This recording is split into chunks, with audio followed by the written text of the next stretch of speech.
Bonjour, bienvenue au Pangolin. Je suis ravi de vous accueillir une fois de plus dans ce lieu visiblement pas connu de tout le monde, et ça nous fait toujours plaisir de découvrir à chaque fois de nouvelles personnes. Donc le Pangolin, c'est un lieu d'art basé autour des rencontres, autour de l'art, mais pas que. C'est l'art en général, c'est-à-dire toutes les disciplines artistiques possibles. On aime beaucoup la photographie, mais on accueille très volontiers la peinture, le dessin, la musique, la littérature, les arts plastiques. Et on aime beaucoup faire des passerelles, effectivement, avec les sciences humaines, d'autres disciplines, pour effectivement unifier cette notion de l'art et à tout ce qui nous fait questionner, émouvoir, ressentir, et tout ce qui nous met en mouvement dans la vie. Et en ce moment, on en a tous besoin. Et nous sommes ravis d'accueillir cette exposition L'art de la science, très spécifique, sur nos murs. Et je vais passer la parole à Laurie qui va nous expliquer la genèse de cette exposition. Et puis je te laisserai dispatcher la parole après aux intervenants divers. Voilà, je te passe le micro. Et encore merci de votre présence. Et n'oubliez pas, comme on dit toujours, de rallumer vos portables à la fin. Donc merci à tous d'être là, déjà c'est super d'avoir autant de monde, on n'en espérait pas autant. Donc l'art et la science, on pourrait croire qu'ils sont opposés, ou du moins distants, et pourtant les artistes et les scientifiques ont une même démarche dans la création, dans l'expérimentation, une même passion, et entre l'art et la science, il y a vraiment des dialogues, on le sait, on les sous-estime, mais il y en a. C'est dans ce contexte, pour rassembler ces deux disciplines, que Neuroschool a créé en 2018 les NeuroArt Labs pour faire échanger des artistes et des chercheurs. Et c'est dans ce contexte ensuite qu'est né ce concours photo. À la base, ce n'était pas une exposition. Un concours photo pour lequel une trentaine de chercheurs et d'étudiants en neurosciences dans les labos d'Aix-Marseille Université ont envoyé des clichés. 18 ont été classés et les 10 œuvres que vous avez ici sont les premiers prix du classement. Voilà, donc petit bilan de cette exposition. En 11 jours, on a eu près de 150 visiteurs, ce qui est vraiment super. Des chercheurs, des scientifiques, des jeunes en mal de culture, des touristes, des éducateurs. Il y a vraiment un public assez hétéroclite. Et les retours ont été vraiment très très encourageants. Donc merci à tout le monde et merci à ceux qui ont permis son organisation, à Flore, commissaire de l'exposition, mais aussi photographe, parce qu'on n'a pas seulement les œuvres de nos artistes chercheurs, on a aussi les œuvres de Flore qui sont encadrées, voilà, qui a fait un travail sur le végétal. Donc on a fait dialoguer du travail sur le vivant en neurosciences et du travail sur le vivant dans les plantes. Merci à Michael de nous accueillir dans cette super galerie et à François qui a lancé ce projet. Voilà. Je vais maintenant laisser la parole à François qui va vous présenter un petit peu les laboratoires et rentrer un peu plus dans le côté technique de la chose. Merci beaucoup. Donc, la communauté des neurosciences marseillaises est une communauté très riche en nombre et en qualité. C'est la deuxième communauté française après Paris et elle regroupe 9 laboratoires, près de 1000 personnes. Enfin, je crois même que c'est plus de 1000, parce qu'elle dit régulièrement plus de 1000, quand on inclut les étudiants. Ces 9 laboratoires sont répartis sur 3 campus, bientôt un seul laboratoire, mais qui pour l'instant représente 3 à Saint-Charles, 4 sur le campus de la Timone et 2 et bientôt 3 sur celui de Lumini. Alors les œuvres que vous allez voir aujourd'hui, ou que vous avez déjà vues, émanent pour 5 d'entre elles du campus de la Timone, où on trouve 3 laboratoires, 2 qui sont assez proches dans leur thématique, qui s'intéressent à l'alliance entre la recherche fondamentale et la recherche clinique, qui sont l'INT et l'INP, Et vous avez un troisième institut qui s'occupe, lui, beaucoup d'épilepsie et de modélisation du cerveau.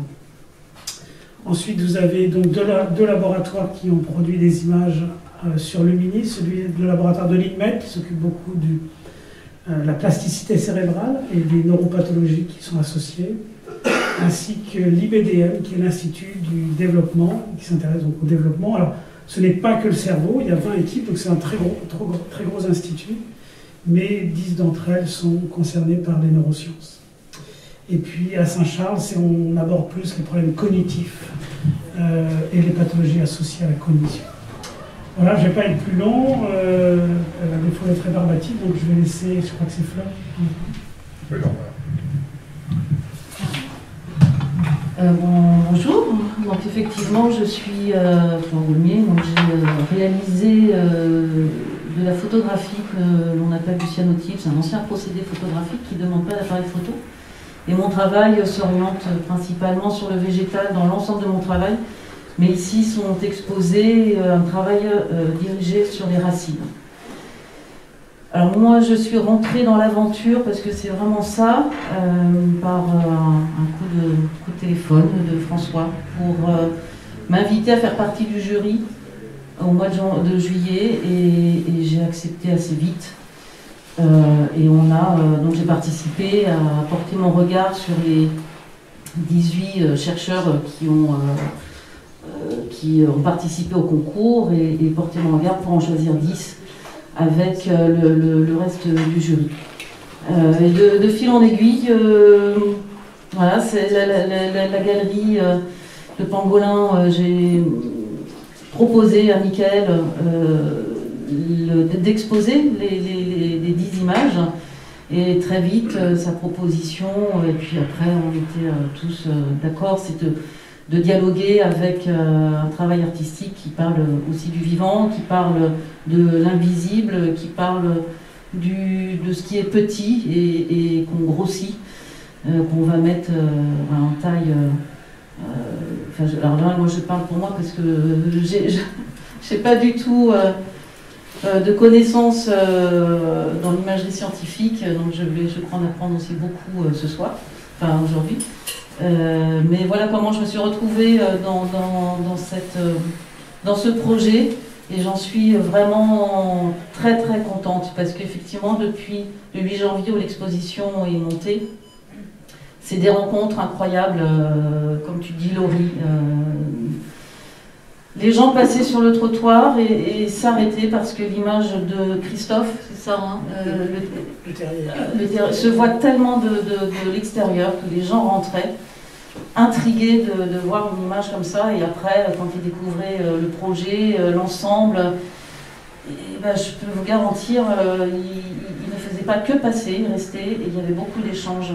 C'est vrai que on a décontextualisé finalement l'image scientifique et on les a fait rentrer dans une galerie d'art, donc oui, ça étonne et on décale les choses, donc ça peut être que stimuler la curiosité. Donc c'était vraiment depuis le 8 janvier un bonheur de faire la permanence ici et effectivement c'est plutôt agréable comme lieu. Alors bien sûr, vous allez prendre le temps de regarder ce qui est au mur, puisque nous avons construit ça avec beaucoup de soin et beaucoup d'attention, mais pour revenir un petit peu sur la genèse de cette histoire, quand Flore est venue me montrer les images des scientifiques, et je pense qu'il faut qu'on revienne sur ces images, parce qu'il y a quelque chose quand même d'essentiel dans cette capacité à produire ce type de beauté. C'est le premier élément qui me vient à la bouche. C'est-à-dire qu'il y a un dépassement du geste scientifique, du geste purement technique. Les personnes qui ont produit ces images sont des gens qui utilisent une technique extrêmement pointue tous les jours, avec des méthodes extrêmement sophistiquées, et que cette sophistication-là peut être pour tout un chacun plutôt rébarbative, plutôt extrêmement technique, et donner des procédés, des résultats arides, quoi. Hein. Et là, c'est tout l'inverse qui nous saute aux yeux. Bon, on imagine bien que ce n'est pas tous les jours comme ça, mais comment est-ce qu'ils font, comment est-ce qu'ils ont fait pour tout d'un coup, à un moment, se dire, tiens là, cette image-là, elle est différente. Cette image-là, je vais la mettre de côté. Celle-ci, elle est dans quelque chose, bien sûr, c'est pas comme ça que ça se passe mentalement, hein, mais intuitivement, celle-ci, cette image-là, ce que je suis en train de regarder là, commence à me donner envie d'un geste artistique. On est au-delà de la médecine, au-delà de la science, au-delà de la recherche, on est dans autre chose. Et c'est vraiment ça qui est intéressant à questionner aujourd'hui. Et sur cette exposition en général, qui, vous l'avez bien remarqué, s'appelle l'art de la science. Et c'est toute cette notion extrêmement subtile de passerelle entre les deux. Alors, quand Flore est venue me montrer les images des scientifiques, donc que j'ai découvert ces grands formats que nous avons accrochés au mur ici, je me suis dit tout de suite, bon, effectivement, visuellement, c'est très puissant, mais puisque la prétention de ces images-là, c'est de dialoguer avec l'art, ça ne va pas suffire. Il faut absolument qu'il y ait quelqu'un qui se revendique d'être artiste, installé dans ses occupations principales.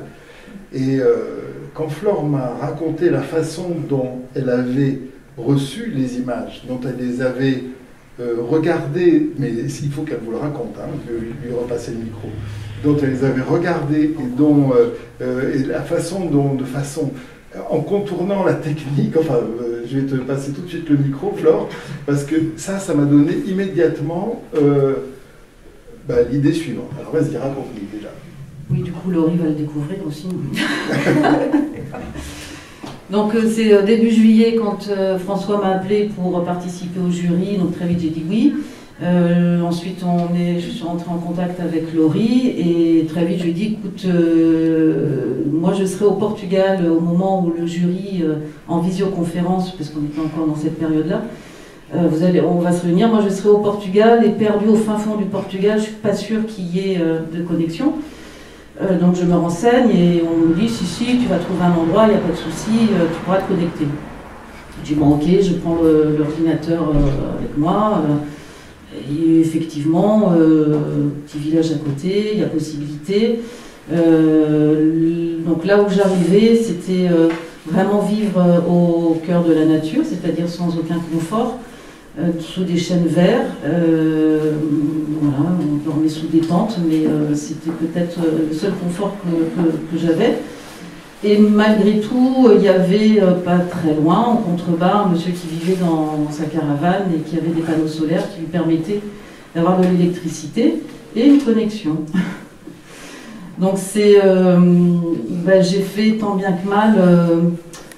Donc un concours demande une grille de critères, on note, on met des annotations, des appréciations, etc. Sauf que pour moi, ça commençait à devenir difficile parce que j'avais pas souvent de connexion. Donc je dis, mais un jour sur deux, parfois un jour sur trois, comment je vais faire le jour du rendez-vous pour donner mes notes. Enfin, je sais pas comment faire. Et donc j'ai fini par aller au village où il y avait possibilité de photocopier tout ce que j'avais. Donc un énorme dossier PDF, hein, et j'ai tout imprimé. Et j'étais donc sous les chênes verts, tout était étalé. Et avec mon crayon, voilà, hein, j'ai fait comme ça. C'est comme ça que tu as fait. C'était pas, mais c'était un moment assez. Je sais pas, pour moi il y avait du sens aussi. Finalement que ça se fasse de cette façon-là. Les contraintes c'était que les panneaux solaires soient assez pleins, on va dire, pour me donner une source de connexion, et c'était assez drôle aussi ce côté-là de me dire je prends simplement un crayon et j'ai les images devant moi et c'est très bien aussi comme ça. Donc j'avais pas effectivement de moyens je vais dire moderne, enfin qu'on a maintenant la facilité avec Internet de tout faire. Voilà, là ça s'est fait comme ça. Après, effectivement, on s'est connecté le jour même pour donner nos notes. Là, je suis allée au café du village, super, installé, ça marche, on se voit, on s'entend, c'était génial. Et puis tout d'un coup, pouf, plus rien, je ne pouvais plus du tout communiquer. Donc ça, on a refait après, quand je suis revenue très vite à Marseille, on a coupé rassemblé et coupé nos notes. Et voilà un peu comment ça s'est passé pour moi. Mais ça s'est fait. Voilà. Ça, c'est joli cette histoire. Donc, imaginez, moi, j'écoute ça et j'imagine dans ma tête tous ces chercheurs qui font des images inouïes avec un matériel incroyable, de la microscopie électronique, de l'IRM, d'autres méthodes extrêmement pointues. Donc, on est dans le sommet de la technologie. Et puis, à l'autre bout de la chaîne, on a quelqu'un qui est à quatre pattes dans la mousse, sous les arbres, qui étale des photocopies approximatives faites dans le bar du village par terre et qui essaye de mettre un ordre et une hiérarchie dans ces images-là. Donc il y a une espèce de rencontre fulgurante entre l'hypertechnicité et puis l'espèce de bricolage... pardon, sérieux, je le dis... comment ? Sérieux, bricolage sérieux. Quand même, hein. Non, bricolage techniquement. Après, que le regard soit sérieux, j'en doute pas un instant. D'ailleurs, on est là pour ça, ou grâce à ça. Et tout d'un coup, moi je connais le travail de Flore depuis quelque temps, qui travaille sur les racines. Et je vois, imaginez comme moi, ces photos posées par terre, au contact même, dans une forêt, au contact même des racines des arbres. Et je me dis, mais elle est là la rencontre. Elle est au-delà de ce que intellectuellement on peut essayer d'imaginer. Elle se fait de fait dans la façon dont ces images hautement techniques sont posées sur le sol plein de racines. Et je me suis dit, mais il faut absolument que ce contact-là, cette espèce d'interface entre... Et dernier élément, mais je ne l'avais pas encore dit, et qui n'est pas le moindre, c'est que Flore ne travaille sans appareil photo. Oui. Oui. C'est-à-dire que la photographie, quand même, normalement, c'est écrire avec la lumière, comme le dit le mot photographie, mais par l'intermédiaire de techniques aussi, qui s'appellent un appareil photo, qui soit mécanique ou numérique, qu'on passe par du labo et de la chimie ou par un ordinateur et une imprimante, mais ça reste très technique. Ben non. Flore, elle fait encore autrement. Elle utilise la lumière du soleil, comme les capteurs solaires qui ont permis d'eux, et de la chimie dont elle vous parlera volontiers, pour fabriquer des images qui restent de l'ordre de la photographie, puisque c'est quand même de la chimie. Et vous voyez, on est quand même dans une espèce de grand écart absolument inouï entre, là pour le coup, l'art et la science. Et pourtant, l'interface, elle s'est faite, la rencontre, elle s'est faite. Et vraiment, c'était important de la prolonger ici sur les murs, parce que je trouvais qu'à toutes les étapes de cette aventure, de ces gens qui se sont contactés, qui se sont appelés intuitivement, parce qu'ils se connaissaient, parce qu'ils s'appréciaient, eh bien, ça a joué, cette rencontre-là, jusqu'au bout de toutes les démarches possibles, et sur le plan symbolique, et sur le sens, et sur la façon de faire. Et rien que pour ça, je me sentais ravi d'accepter cette proposition et de la mettre en valeur. Alors moi, j'aimerais bien qu'on revienne aux photographes, aux chercheurs, photographes, on ne sait plus comment dire. Alors, est-ce qu'il y en a d'autres qui sont présents, que je sache déjà? Voilà, il y en a une. Alors, mettez-vous devant qu'on puisse vous passer le micro. Voilà.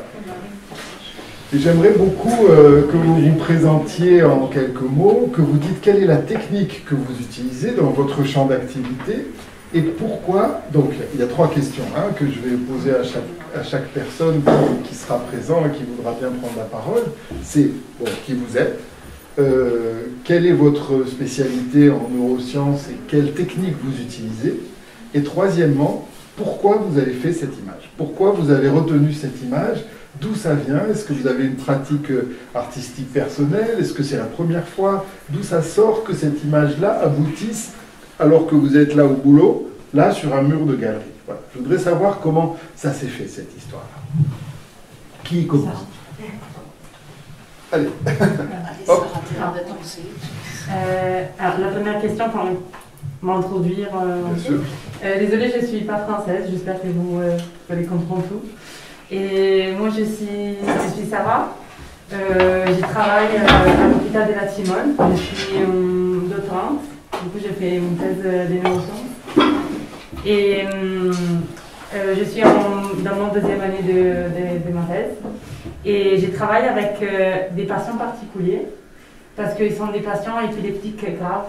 Est-ce que vous savez un peu l'épilepsie? Enfin, c'est une maladie du cerveau qui est très difficile encore à comprendre et pour trouver de la thérapie. C'est pas très facile, surtout pour mes patients qui ont une épilepsie grave et ils sont résistants au traitement pharmacologique. Du coup, pour mieux étudier leur type d'épilepsie et pour peut-être trouver une solution, on doit insérer des électrodes, sont des petites choses qui enregistrent les signaux dans les cerveaux. Du coup, on fait des trous, enfin les neurochirurgiens, bien sûr, pas moi, ils font des trous dans les cerveaux, on met ces électrodes dedans. Et moi, ce que je fais, c'est investiguer les changements des signaux avant et après des thérapies ou pendant les crises épileptiques, pendant qu'ils font des tâches particulières, etc. Et c'est tout pour chercher d'améliorer leur traitement, leur santé. Et ce que je fais, du coup, c'est... Bon, vous allez voir après, mais... Oui, c'est là. Et c'est un peu petit. Et c'est... Je me mets peut-être comme ça. C'est de rester toute la journée, presque, sauf quand je fais des expérimentations avec les patients, devant l'ordinateur, à regarder les signaux cérébrales. Du coup, ils sont des traces, juste des traces sur mon ordinateur. Et je vais faire des calculs, des calculs très très puissants, très difficiles aussi, sur ces signaux. Ce sont des signaux digitaux au final.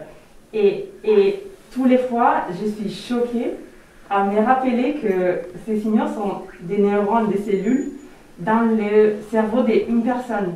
Une personne qui a des pensées, une personne qui a des émotions, une personne qui veut peut-être vivre la vie qu'elle veut, mais elle ne peut pas vraiment parce qu'elle a ce type des maladies.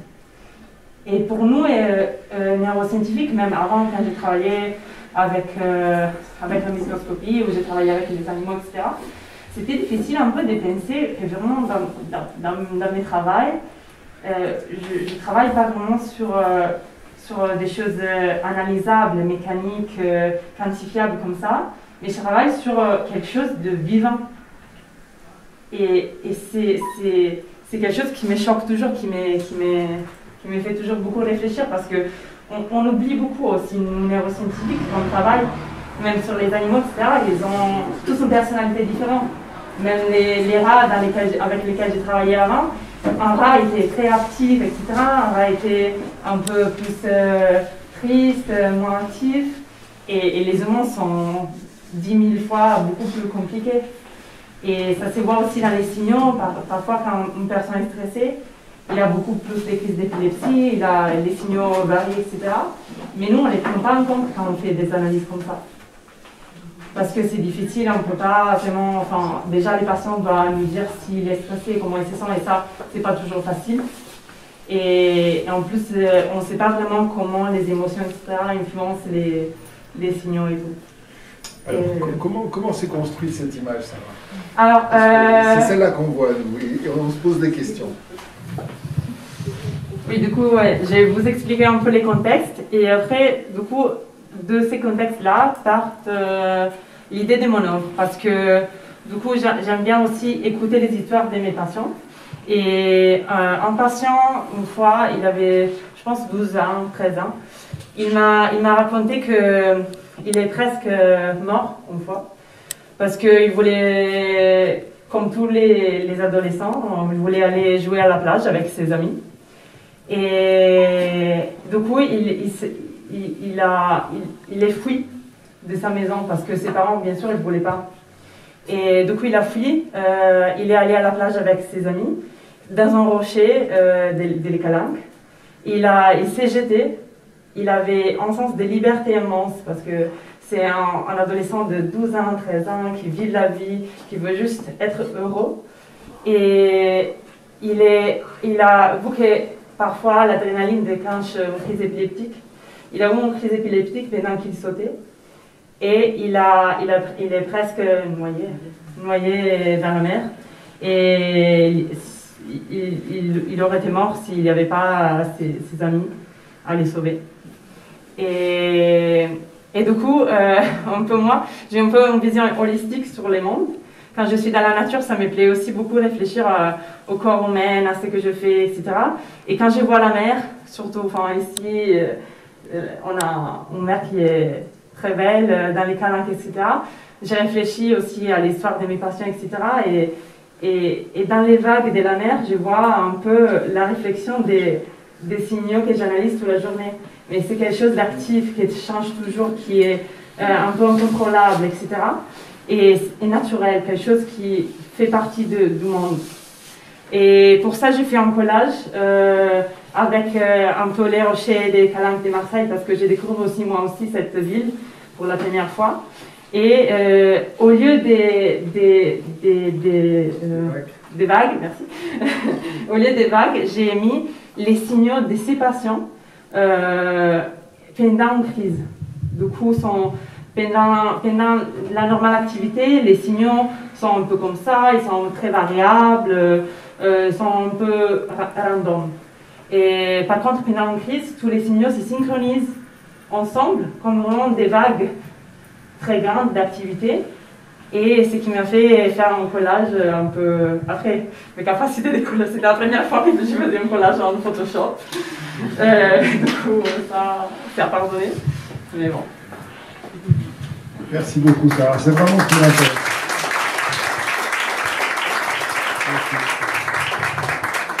Alors, qui d'autre veut prendre la parole et nous positionner son image? Et puis, même question.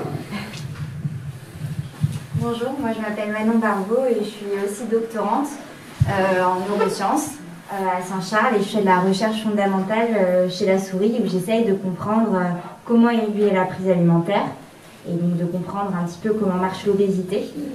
Et mon image, c'est l'image qui est grande, noire, juste en face. Ouais, celle-ci. Et j'ai pas du tout eu la même démarche de Sarah qui, pour le coup, a fait une œuvre artistique. Moi, ce genre d'image, c'est des images qui sont presque mon quotidien, où en fait, j'observe le cerveau de mes souris pour regarder qu'est-ce que je fais comme manipulation. Et c'est vraiment un geste technique. Quel est l'outil? C'est de la microscopie en confocal. Et vous voyez ici des cellules qui sont fluorescentes dans le cerveau d'une souris. Donc voilà, c'est vraiment mon quotidien, mais en fait, j'ai mis cette photo dans la galerie d'art parce qu'en fait, parfois, on a beaucoup d'échecs. Ici, en l'occurrence, c'est une expérience qui a bien marché. Et en fait, au moment où l'image s'affiche, parce qu'en microscopie confocale, ici, vous voyez une mosaïque. Donc, on prend plusieurs images les unes à la suite des autres pour créer cette mosaïque. Au moment où l'image s'affiche et on peut voir les couleurs, à chaque fois, il y a le travail qui a été fait, la satisfaction et aussi la beauté de ces cellules qui revient tout le temps, en fait, en pleine figure et qui nous rappelle que c'est beau aussi ce qu'on fait. Et c'est pour ça que j'ai décidé de mettre cette image, mais... en premier abord, cette image, c'est voilà, mon quotidien et c'est pas quelque chose que je fais dans une démarche artistique et pas du tout dans... C'est déjà artistique en soi. Voilà. Donc ce sont les cellules que j'étudie ici, que vous pouvez voir.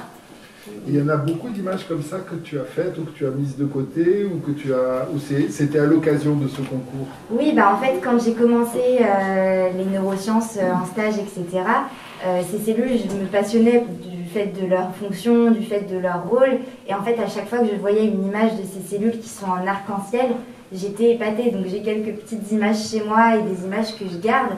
Mais c'est vrai que ces cellules sont particulièrement artistiques et esthétiques. Et j'ai beaucoup d'images avec plein de couleurs de ces cellules que j'aime beaucoup. Oui. D'accord. Est-ce que tu as une pratique artistique hors métier personnel? J'ai fait de la musique, je fais du saxo depuis que je suis petite, même si avec la science on a moins de temps. Mais sinon, non, je suis pas...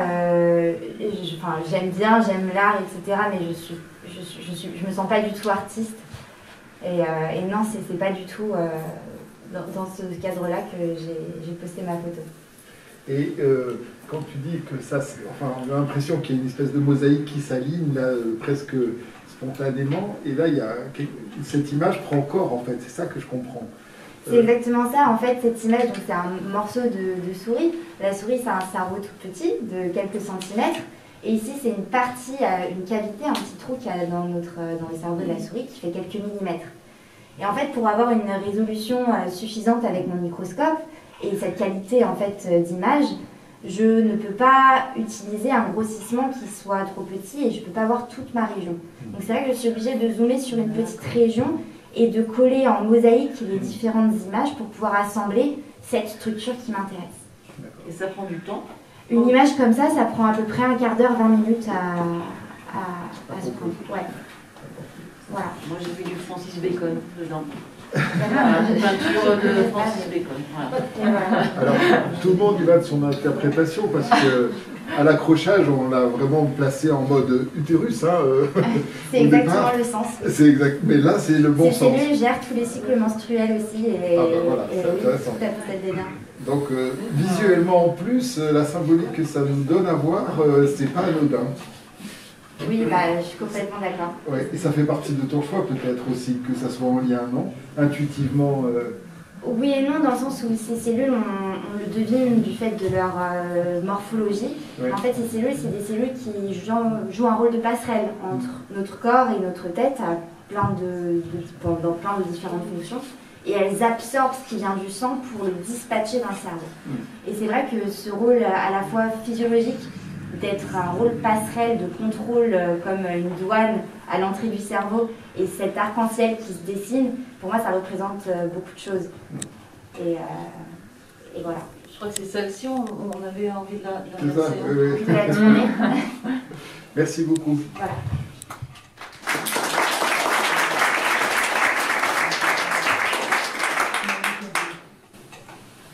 Ah mais il a disparu.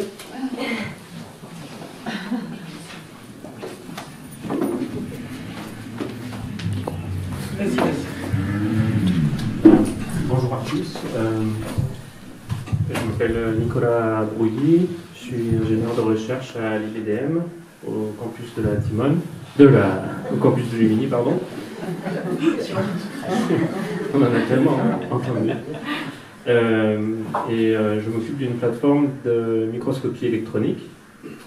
Et donc, il y a quelques mois de ça, quelques années de ça, François est venu avec un projet complètement scientifique, sans imaginer ce que ça pourrait, qu'on finirait ici aujourd'hui, d'études de cellules en culture, de différentes conditions, un projet, tout ce qu'il y a de plus routinier pour nous, on va dire, sans que ce soit négatif.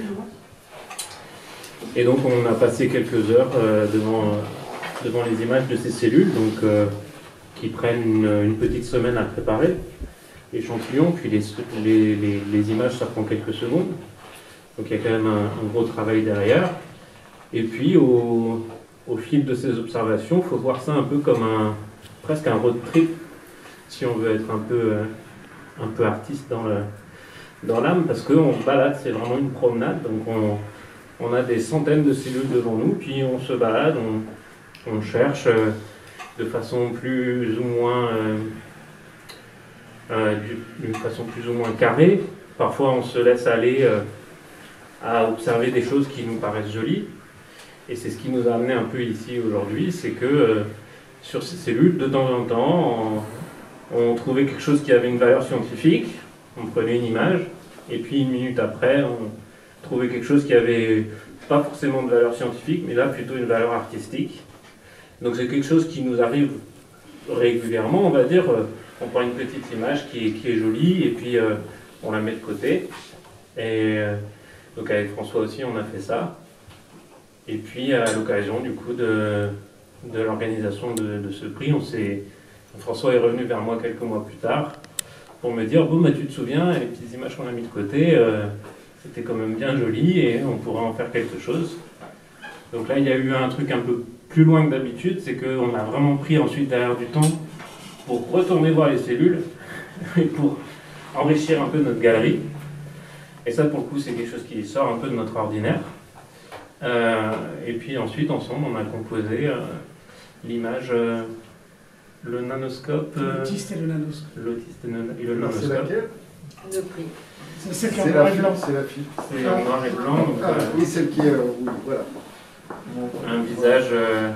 Bon, après, chacun peut y voir ce qu'il veut, mais il y a quelques structures qui laissent peu de place à l'imagination. On voit quand même un visage de profil qui envoie un cœur en bisou. Et ensuite,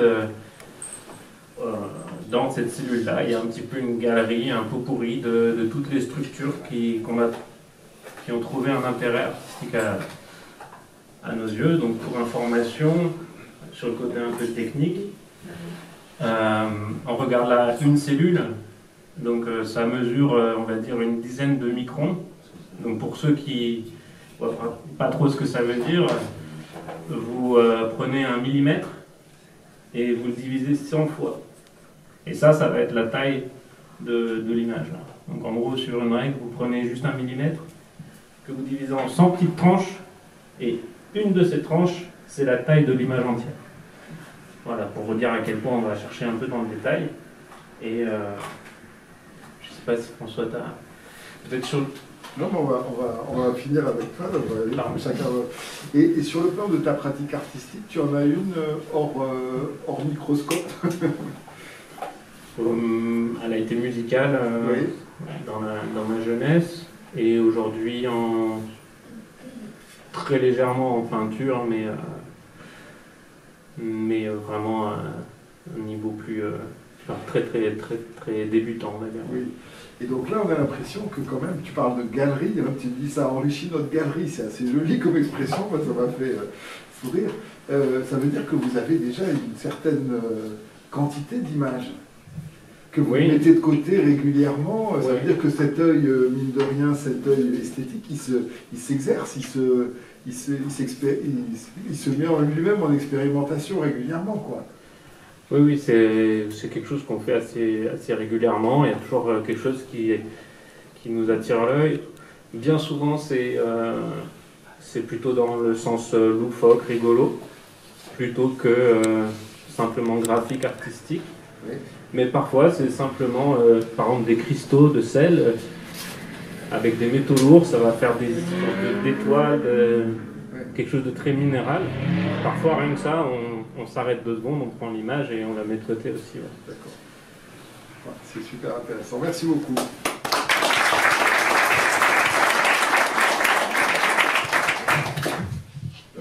De mettre de côté, c'est juste on met de côté.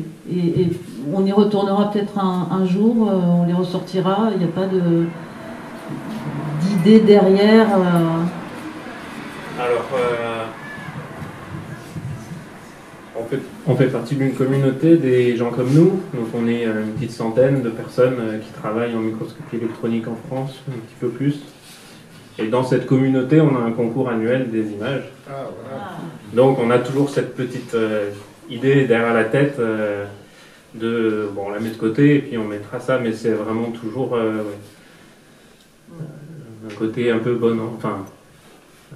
plutôt dans l'humour que vraiment dans la démarche artistique. Là, elle a été clairement plus poussée avec François, où l'idée a été de base de composer cette image.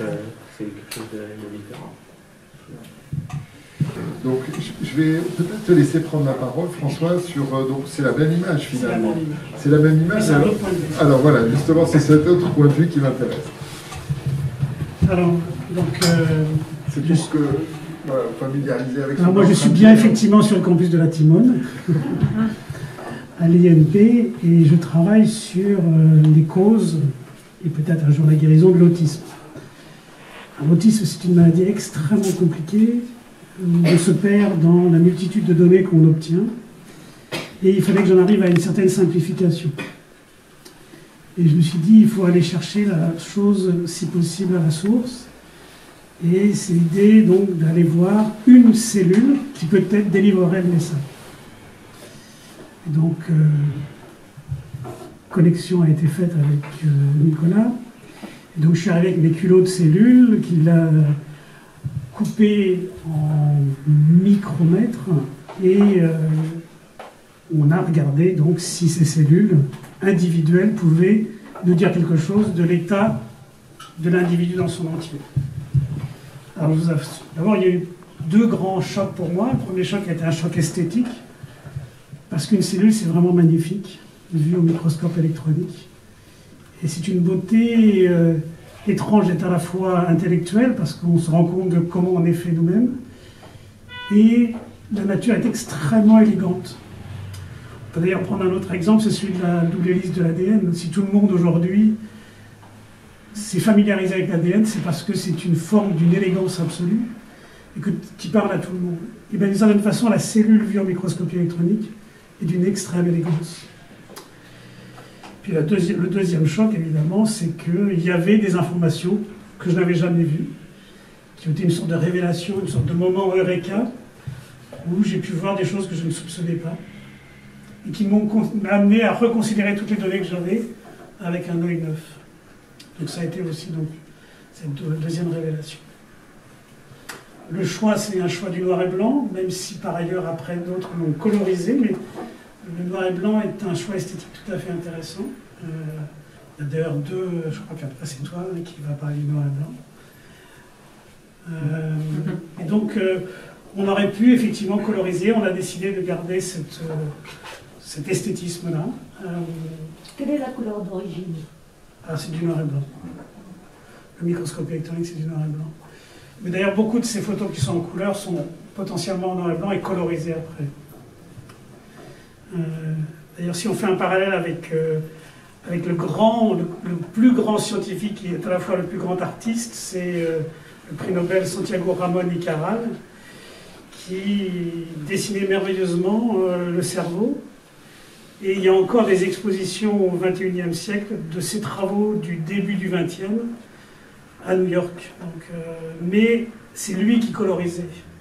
Alors qu'aujourd'hui, les scientifiques amènent la couleur dans le vivant. C'est-à-dire qu'on colorise le vivant. On a comme un peintre, on va venir colorer, enfin, je ne sais pas qui pourra parler du rainbow, il n'y a personne ici pour parler du cerveau arc-en-ciel. Mais voilà, c'est comme des peintres aujourd'hui où le scientifique vient donner une couleur, ou même se sert de la couleur pour activer le cerveau. Voilà. Merci beaucoup. Merci. C'est très bien.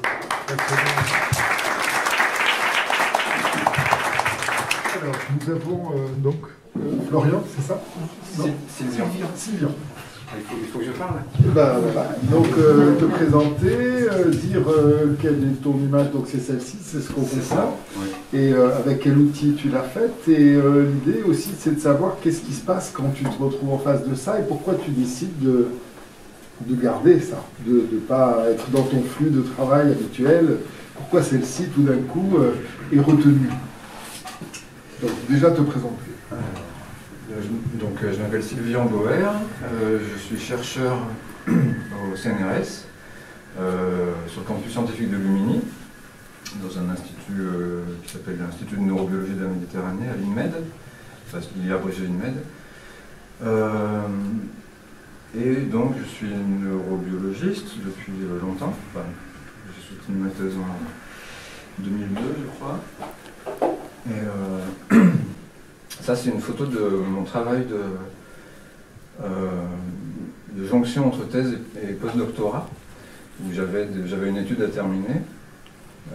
C'est une photo que j'ai prise dans le labo de postdoctorat quand j'étais en Californie, à côté de Los Angeles. C'est quelle technique? Alors, c'est une coupe d'organes olfactifs de souris, donc c'est un nez de souris, que j'ai disséqué et que j'ai coupé avec un cryostat. Un cryostat, c'est une machine qui refroidit, qui permet de faire des coupes relativement fines, de l'ordre de quelques dizaines de microns. Ça, c'est une coupe de 20 microns.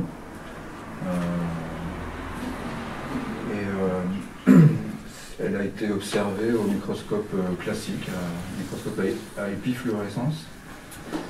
Et effectivement, l'acquisition de l'image se fait en noir et blanc. Et après, on peut coloriser, ce que disait François, on peut coloriser le tissu. Donc c'est une image qui date d'il y a pas mal d'années. Oui. Donc que tu as conservé bien soigneusement et bien précieusement. Exactement. Pourquoi particulièrement alors la symétrie. Oui. Et puis la conservation du tissu, l'organe sensoriel, il est rempli de vide parce que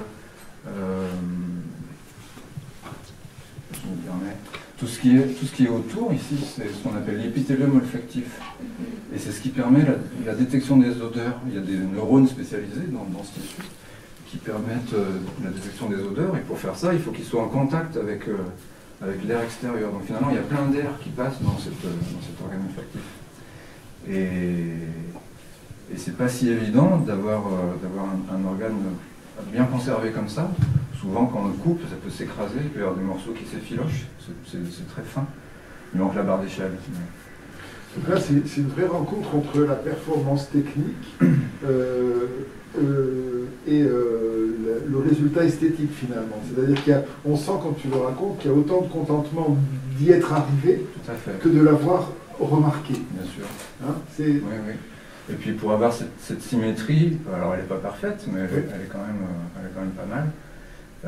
Il faut aussi bien orienter son tissu, bien l'angle de coupe est important.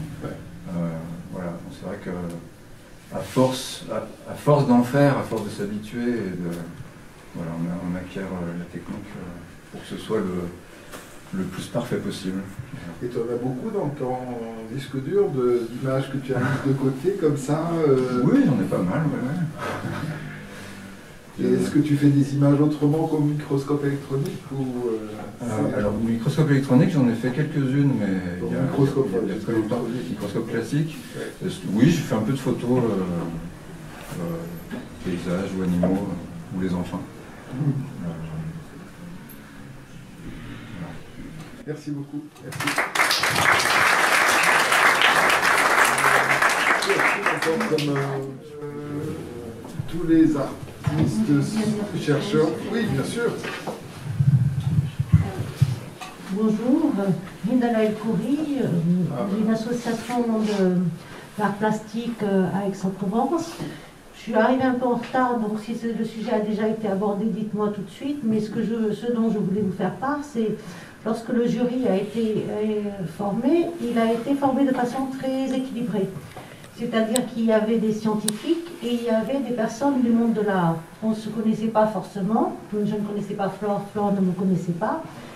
Et puis je l'ai entendu raconter effectivement les devoirs de la première conversation, mais ce qui s'est révélé tout de suite dans nos échanges, c'est que nos critères de sélection, c'est-à-dire ceux qui venaient du monde de l'art, se rejoignaient, alors que les critères des chercheurs se rejoignaient également. C'est-à-dire que quand on avait choisi une photo pour sa qualité esthétique, nous avons eu des remarques des chercheurs qui disaient oui, mais alors eux se basaient probablement sur la précision de la recherche ou sur un aspect bien défini de ce qu'ils voyaient. Donc on se rendait compte, qu'ils étaient beaucoup plus familiarisés avec ces photos qui, en tout cas en ce qui me concerne, je ne sais pas Flore, m'émerveillait parce que j'en avais jamais vu.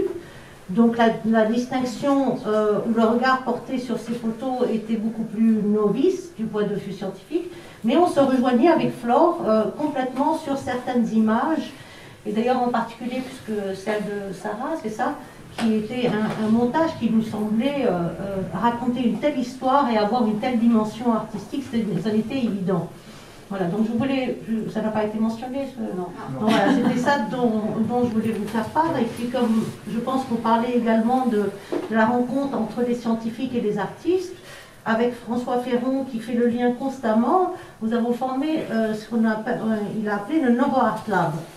Et ce qu'on s'est rendu compte de nos nombreuses collaborations, principalement avec les arts numériques. Les arts numériques se sont emparés de notre projet beaucoup plus rapidement que les autres arts plastiques. Le désir de certains artistes d'être en contact avec des chercheurs était un désir qui restait très à la surface. C'était beaucoup plus une intention de forme, mais ils avaient une idée bien précise de ce que c'était la science pour eux, et ils voulaient juste une confirmation. Ce qui fait que les dialogues sont quand même assez difficiles et pas aussi poreux qu'on le pensait entre les chercheurs et les artistes. Voilà, merci.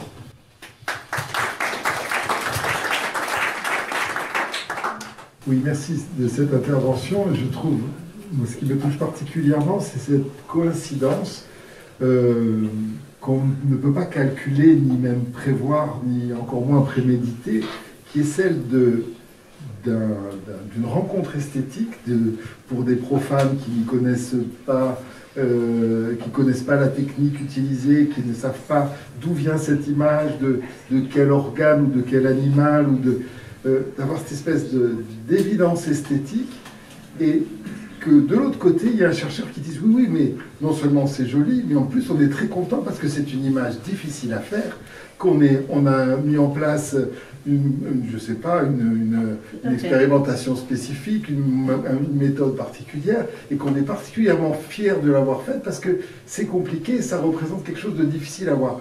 Et cette espèce de... ça peut pas on peut pas le faire exprès, ça. C'est-à-dire qu'il y a là aussi, comme tu dis, il y a une espèce d'esthétique du naturel.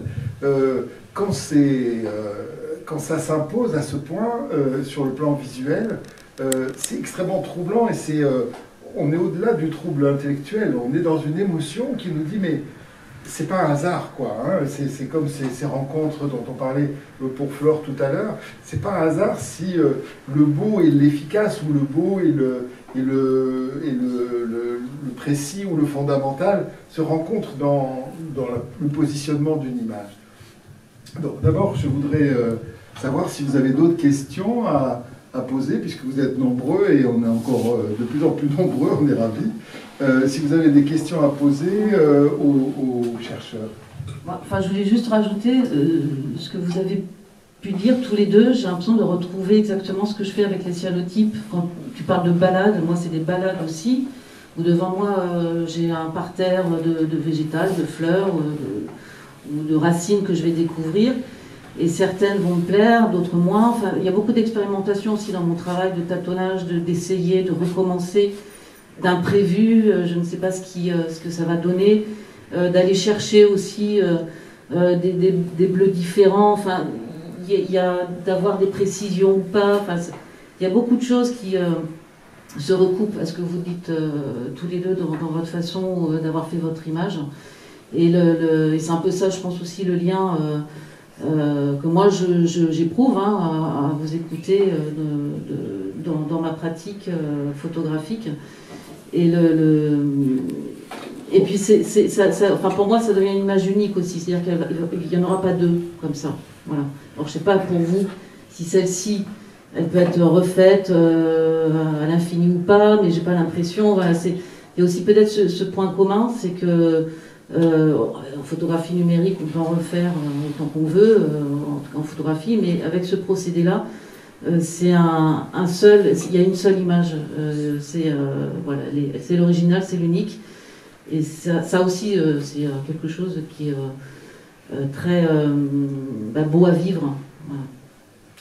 Et je voudrais profiter d'avoir le micro pour nous expliquer quelle est cette technique particulière que tu utilises, puisque tu photographies sans appareil photo. Oui. Et pourquoi ce choix, alors que là, on est encore une fois face à des chercheurs qui utilisent des technologies ultra pointues, et la photographie est tellement ravie d'avoir fait tant de cheminement depuis les découvertes des premiers appareils photo, et toi, tu te retrouves avec des techniques manuelles, artisanales, qui nous ont... Et scientifique. Alors voilà, il y a encore une rencontre, et j'aimerais bien en savoir un peu plus. Avant de faire ce travail de cyanotype, ça fait 2 ans, un peu plus maintenant, que mon travail artistique s'oriente uniquement vers le végétal. Donc ça, vous pourrez le découvrir, j'ai un petit book qui est présenté ici. Et le cyanotype est venu vraiment d'abord avec une approche d'amusement, parce que c'est très enfantin à faire, et aussi de me défaire, je crois, de me défaire de la technique, d'outils, c'est-à-dire de l'appareil photo. Voilà, j'avais envie d'être légère et d'avoir et d'approcher cette technique, en tout cas que je ne connaissais pas du tout, que je n'avais jamais fait. C'est un peu à la mode dans le milieu photographique, mais je me suis dit, tiens, allez, j'essaye. Donc j'ai vraiment commencé comme les botanistes. C'est un procédé qui existe depuis 1842. Ce n'est pas du tout un photographe d'ailleurs qui l'a mis en place, puisque c'est pas un chimiste ou un physicien, en tous les cas c'est un scientifique, mais qui était féru de photographie. La photographie commençait tout juste à être inventée, et voilà, dans son labo il a sorti un mélange de chimie, citrate d'ammonium et le deuxième du ferricyanure de potassium. Voilà, donc ces deux mélanges de chimie qu'il faut mélanger au millilitre près, la même quantité. Voilà, bon, cela dit, j'ai jamais essayé de varier, peut-être que ça donnera autre chose. Pour l'instant, je garde la formule comme elle est faite donc depuis longtemps. Et c'est ce qui va donner ce bleu, pas tout de suite. Donc c'est du papier qu'on va rendre photosensible au soleil. Donc alors ça c'est pareil, au fur et à mesure d'en faire, j'ai testé différents papiers, je teste différents grammages parce que ça ne va pas absorber de la même façon. Donc c'est vraiment d'expérimentation dès le début. J'emploie moi une éponge naturelle pour appliquer cette chimie sur le papier. Il faut que ça soit fait insolé dans une pièce éclairée avec une lumière, comme dans un labo, une lumière artificielle. Une fois que c'est fait, il faut laisser sécher la feuille et ensuite je la protège encore dans une pochette hermétique au soleil et je vais me balader. Je me balade, je ramasse des racines ou des fleurs. Et parfois, je ne touche pas au végétal, je le fais en direct, je ne l'arrache pas. Je ne l'accueille pas, je vais faire mon installation. Je cache toujours, faut vraiment, dès que le soleil tape dessus, la chimie bouge. C'est vraiment très rapide, surtout ici. Donc il faut encore avec le corps, hein, c'est quelque chose de très physique entre la main. Je protège avec mon corps mon installation, ma feuille insolée, le végétal qui est posé dessus, une plaque de verre qui est posée dessus. Et je me retire et le soleil, moi, j'ai plus rien à faire. C'est le soleil qui agit très vite. Alors, plus rien à faire, il y a la composition quand même. Hein. Je vais placer les racines. Aussi, il y a de la composition, ça reste de la photographie. D'ailleurs, au départ, j'étais perdue parce que je n'avais pas justement l'outil. Je n'avais pas l'appareil photo avec le viseur où il y a un cadre. Il faut remplir le cadre. Et là, j'avais plus rien. J'avais vraiment l'impression d'être devant une toile de peintre et j'avais plus un crayon à la place de mon œil. J'étais totalement perdue dans la composition. Ça c'était très étrange. Donc, petit à petit, à force d'en faire, et puis aussi de travailler avec du vivant, parce que je le fais à l'extérieur. S'il y a un petit coup de vent, et ben voilà, ma composition, hop, elle bouge, donc on reprend. Enfin, donc ça se fait pas tout seul. Et je rencontre aussi une plante. Elle a son mot à dire. Mais je mets la plaque de verre, le soleil agit et une fois on voit de toute façon la chimie bouger, hein, ça devient un vert très sombre. Le temps, ça c'est pareil, c'est à force d'en faire, j'ai plus de monde, j'ai plus rien non plus pour dire 3 minutes, 5 minutes, 6 minutes, c'est vraiment instinctif. Et je la protège de nouveau dans ma pochette hermétique au soleil. Si j'ai un point d'eau en tous les cas pas loin, parce que c'est rincer, laver, on lave la chimie et on rince et on fixe avec de l'eau et le bleu monte. Et après on laisse sécher tranquillement et même en séchant, ça bouge encore, le bleu va encore changer. Donc c'est extrêmement simple à faire. Hein. Je l'ai fait avec des enfants, ils adorent. Il y a de magie bien sûr derrière tout ça. Mais après moi c'est marrant parce que je vais aller chercher donc il y a oui une création mais encore une fois je mets pas de côté l'empreinte, enfin le végétal qui va devenir une empreinte. Je veux savoir qui c'est, je veux savoir ses propriétés, je veux savoir son nom, donc c'est une recherche aussi que je fais à côté de connaître le nom, les propriétés de la plante, de la racine. C'est donc une petite recherche aussi comme ça de botanistes qui qui me paraît avoir du sens du début jusqu'à la fin, et puis c'est un respect par rapport à la plante. Et je découvre, alors c'est infini l'univers botanique, c'est passionnant. Voilà, là, ça c'est une racine de consoude, et la consoude, c'est symbolique de la fibronité, donc je trouvais ça très drôle. Voilà, donc vous avez des racines de consoude, ça c'est un petit amandier, vous avez l'avocat, vous avez le poireau, la citronnelle. À part celle-ci, c'est juste un bout de palme de palmier. Et la plus grande, c'est la barbe de maïs. Moi je disais cheveux, mais j'ai appris qu'on disait de la barbe de maïs. Et celle-ci, pour moi, elle évoque une algue. C'est de me baigner, d'ailleurs en contrebas du pangolin. Il y a un petit rocher qui dépasse, et j'aime beaucoup nager sous l'eau. Hein. C'est un univers aussi qui me passionne.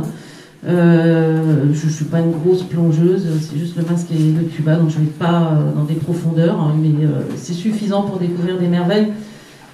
Et à peu près tous les jours où je me baignais, il y avait cette algue accrochée à la roche sous l'eau qui dansait comme ça. Je trouvais ça absolument magnifique. Hors de question de l'arracher, hors de question de la couper. Donc je cherchais un végétal qui pouvait me faire penser à cette algue. Et voilà, je suis tombée nez à nez devant un épi de blé. Et c'est lui que voilà, j'ai arraché la barbe de l'épi de blé pour moi, en tous les cas, à le penser plutôt en algue. Merci Flore. Est-ce que vous avez des questions à poser? Une question sur ma droite.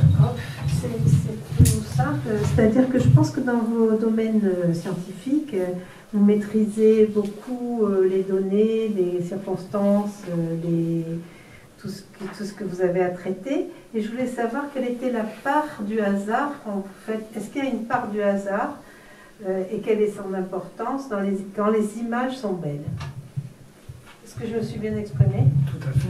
Mais je ne sais pas si je peux répondre, mais il y a une énorme part de hasard, et dans la partition artistique qu'on présente, mais aussi dans nos recherches. Il y a d'ailleurs un terme qui est consacré désormais, qui s'appelle la serendipity en anglais, et la chose qu'on découvre alors qu'on ne s'y attendait absolument pas. Mais oui, c'est une très grosse part de notre activité de recherche, c'est d'arriver à faire attention à ce à quoi on ne s'attend pas. Voilà. Et est-ce que les images sont meilleures quand il y a un gros coup de hasard? Non, parce que le hasard, il est permanent. Comme l'a très bien dit Monod, le hasard est la nécessité, c'est-à-dire que autant le vivant d'une part que nous-mêmes, quand on fait de la recherche, on est soumis à la fois ce qu'il y a la nécessité, c'est-à-dire de trouver ce qu'on veut vraiment trouver, mais généralement on ne trouve pas. Et cette part de hasard qui nous amène parfois sur des pistes qu'on n'attendait pas. Mais c'est aussi vrai donc de la recherche elle-même que de l'image, enfin, de mon point de vue. Peut-être qu'il y a, je sais pas, Sarah, d'autres interventions, y a-t-il d'autres questions? Peut-être que Laurie, tu pourrais nous évoquer cette question que tu poses en termes d'ouverture de débat aussi, sur la rencontre possible, puisqu'il y a quand même ce titre, l'art de la science. Je te laisse en dire un petit peu plus, puisque tu as réfléchi à une formulation. Alors, l'art et la science, pour moi, c'est deux parties de ma vie, c'est-à-dire que je viens du monde de l'art et je travaille dans le monde de la neuroscience. Et je trouvais super intéressant d'un point de vue complètement néophyte en sciences de rapprocher ces deux choses-là. Et donc de voir l'image scientifique vraiment comme une œuvre d'art et de poser la dernière question qui était: la science est-elle un art du troisième type? Je crois, c'est une question ouverte. Mais voilà, est-ce qu'on peut hisser jusqu'à quel point, quelle balise on peut mettre entre art et science? Voilà, c'est une question ouverte, mais je pense que la science est un art du troisième type, on le voit là. Et tous les gens qui venaient découvrir cette exposition par hasard sont rentrés parce que c'était beau. Ils ne savaient pas du tout ce que c'était, mais juste parce que c'était beau, et comme on l'a dit plusieurs fois, ça a amené à de beaux échanges, à des gens qui venaient de la science et qui étaient complètement néophytes de l'art, et à l'inverse des gens qui venaient de l'art et qui ne connaissaient rien en sciences.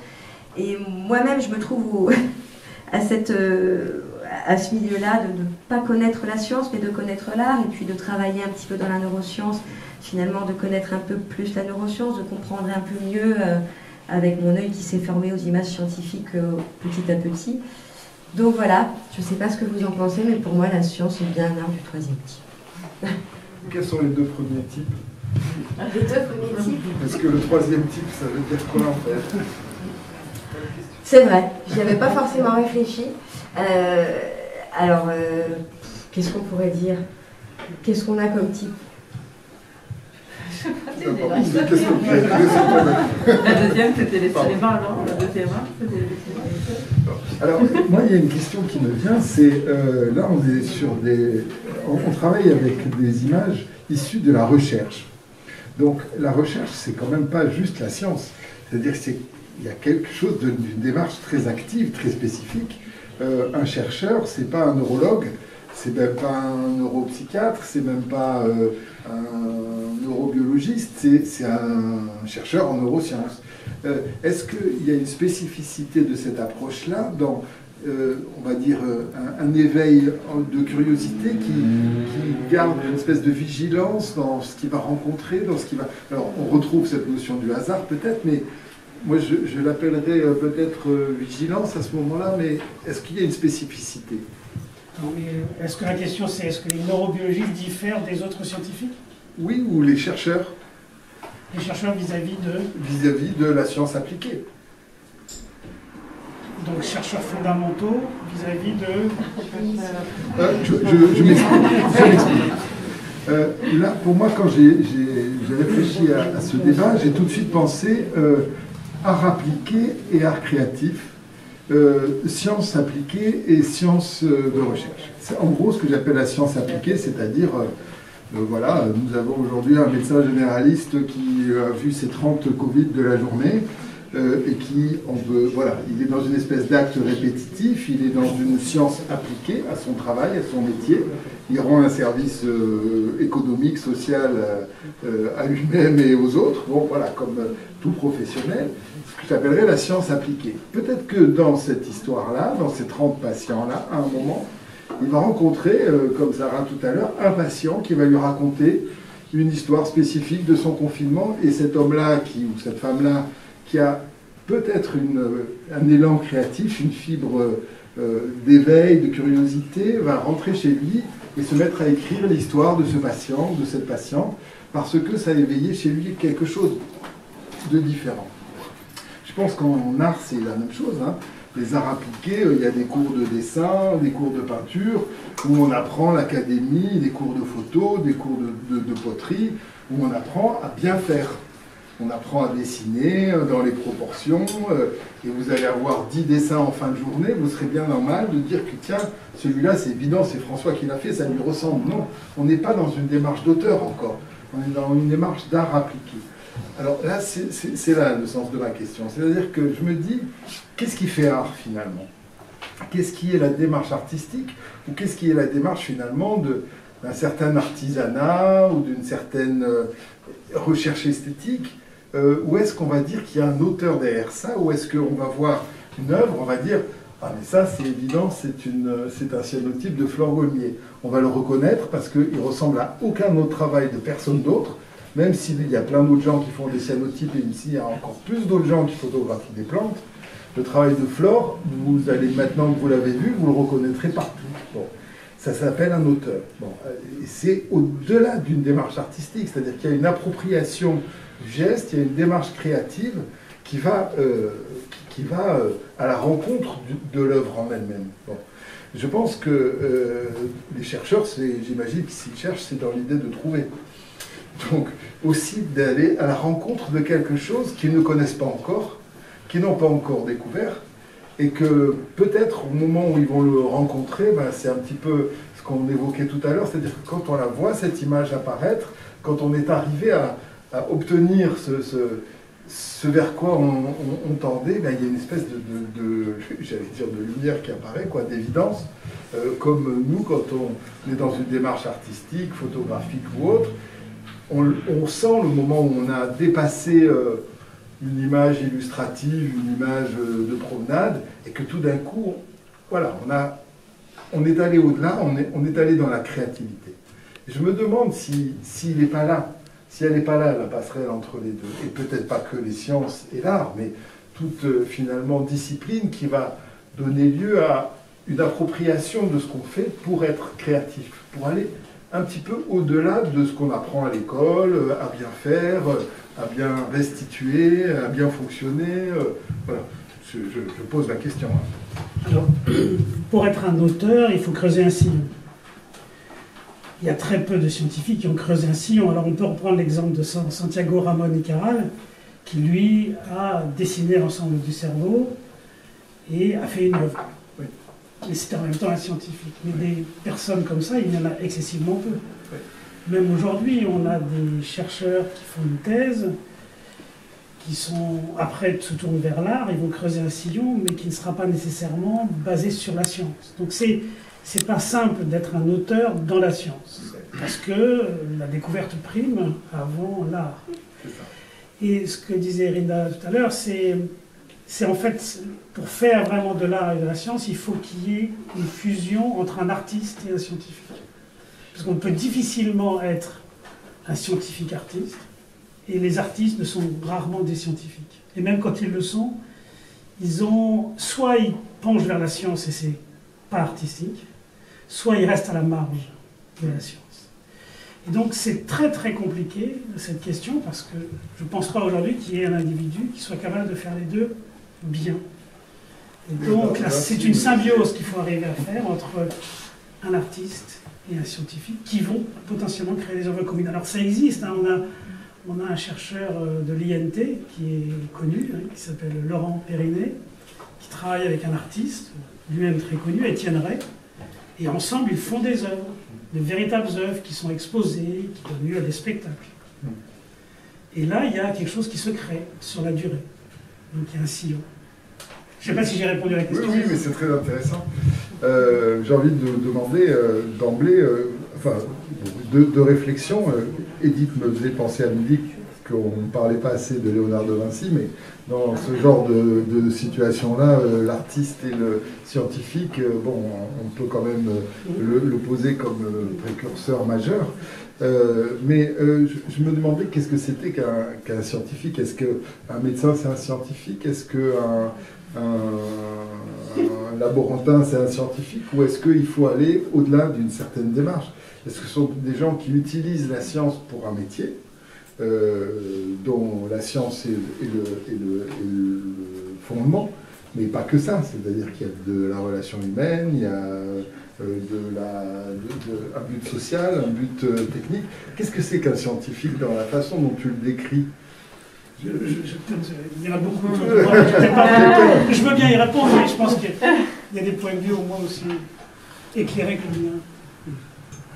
Quelqu'un veut répondre? Sarah? Non, moi je voulais juste dire, faire une précision sur ce que vous avez dit. Oui. Mais juste que pour moi, je suis pas sûre en fait qu'un scientifique c'est juste quelqu'un qui travaille avec la science. Oui. Je pense qu'on peut aussi être des scientifiques, mais pas travailler dans la science, juste pour la façon de penser, de structurer les pensées, de regarder au monde avec la curiosité et la curiosité d'expérimenter. Pour se faire des questions et se donner des réponses peut-être. Surtout se faire des questions. C'est pour ça qu'en fait... c'est un peu la même réflexion. Exactement. Et je pense que... Exactement. Et c'est pour ça que j'ai tourné à la question d'Héloïse. Moi, je vois un peu l'art et la science comme aussi première art. C'est un peu dans la démarche des curiosités, vraiment que les deux choses se mélangent et dans la méthode de se poser beaucoup de questions comme un philosophe, comme un artiste, etc. Et de chercher des réponses. Bien sûr, après, il y a des différents moyens de chercher des réponses, mais tout un peu né dans la volonté de se poser des questions. Je pense. Non, tout à fait. C'est vrai que l'art a été traversé par différents courants et différentes pratiques, mais ce qui est très marquant maintenant, c'est qu'il y a beaucoup d'artistes qui sont en plein dans la recherche. Alors je pense en particulier à un artiste qui est à Marseille, puisque maintenant vous devez savoir que Marseille est devenu un vivier de tous les artistes. Tout le monde vient chercher les artistes à Marseille. Son nom c'est Com Di Miglio, et Com est en train de se pencher sur le pourrissement du champignon, qui fait un champignon. Et à partir de là, il est en train de former tout un igloo. C'était au départ, quand on arrive du milieu de l'art et qu'on sent l'odeur déjà, parce que c'est de la pourriture, on le sent de façon très très forte, puis on se pose la question de qu'est-ce qu'il cherche. Et ce qu'il cherche, c'est en fait un habitat qu'il va pouvoir faire à partir d'un matériel qui est naturel. Et cette démarche-là, elle est commune à beaucoup d'artistes maintenant. Je mentionne Com parce que c'est la dernière œuvre que j'ai vue, mais ils sont dans cette quête de recherche de savoir comment est-ce qu'on peut reproduire ou avancer en utilisant les planctons dans la mer qu'on essaye de faire, qu'on essaye d'élever. Enfin voilà, donc cette recherche, elle est là très profondément. J'ai oublié de mentionner une personne importante qui est une artiste à l'origine et qui est dans la salle d'ailleurs, et qui a fait une thèse et qui donc essaye de faire cette jonction entre science et artiste. Alors moi je la considère plus comme une artiste que comme une scientifique, mais elle m'en voudra sûrement de dire ça. Mais voilà, donc il y a Nadia Koliak dans la salle qui mélange à la fois une activité artistique et une activité scientifique. Donc oui, ça existe. On veut bien lui donner la parole avec plaisir.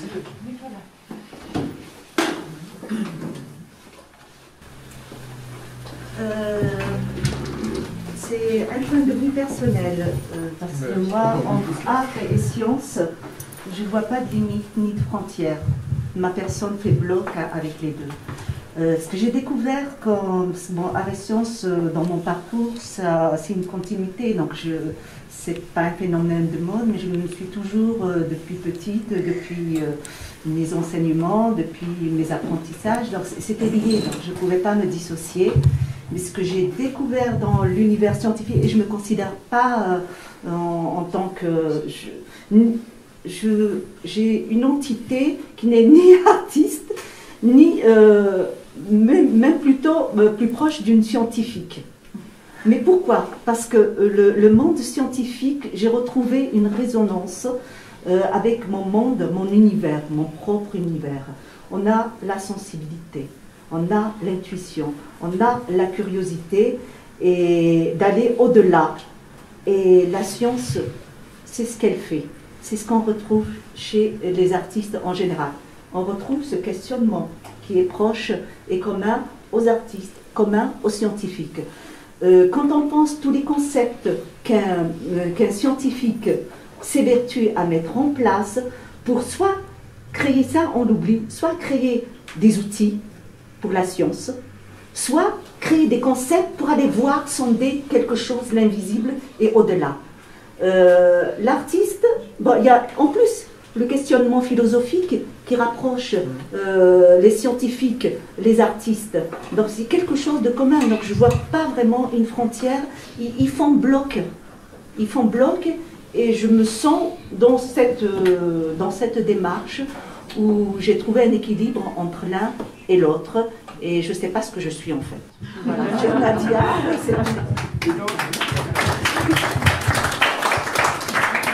du point de vue scientifique, vous faites quoi? Quelle est votre pratique? Alors ma pratique, c'est un chemin, c'est une pratique du vivant. Donc je travaille sur la bioluminescence, oui. Et en fait elle est venue de loin cette bioluminescence. C'est mon parcours d'artiste, c'est ma fascination de la lumière, à travers plusieurs étapes depuis mon enfance jusqu'à aujourd'hui, qui a à un moment donné donc complètement basculé vers la lumière, ce que j'appelle la lumière vivante.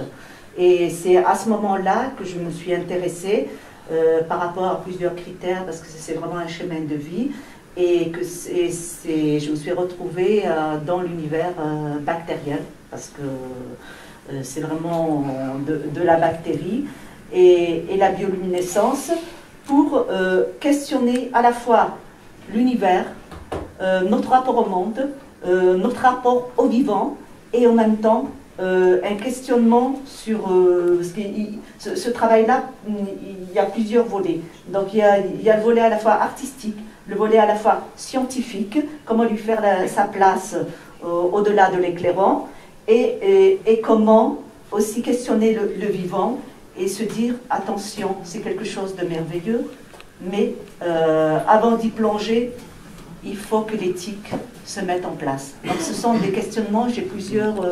je ne vais pas monopoliser la discussion parce que quand je commence à parler de ce travail-là, c'est sans limite. Donc je vous remercie de votre attention.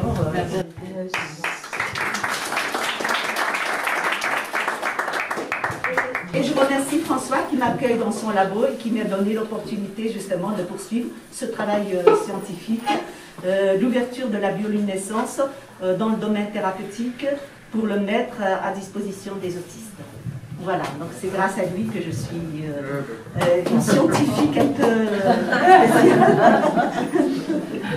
Je ne sais pas s'il y a encore des questions ou des choses à soulever. Sinon, je vous propose qu'on passe à un autre moment et qu'on grignote et boive un coup pour fêter la fin de cette superbe exposition. Donc ceux qui veulent quelques petits fours et un verre à boire, je vais me mettre dehors et je vous servirai, donc n'hésitez pas à venir, voilà, pour trinquer tous ensemble à tout ça.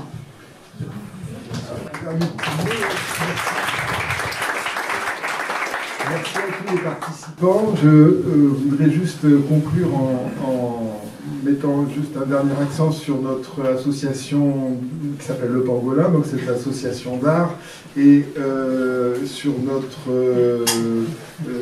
voilà, tentative de survivre et de tenir bon dans ces contextes compliqués. Nous sommes comme toutes les associations avec des besoins d'adhérents et de coups de pouce. Donc si vous voulez adhérer au Pangolin, c'est avec grand plaisir et nous vous faisons les adhésions sur l'instant. Voilà, à votre bon cœur. Merci beaucoup.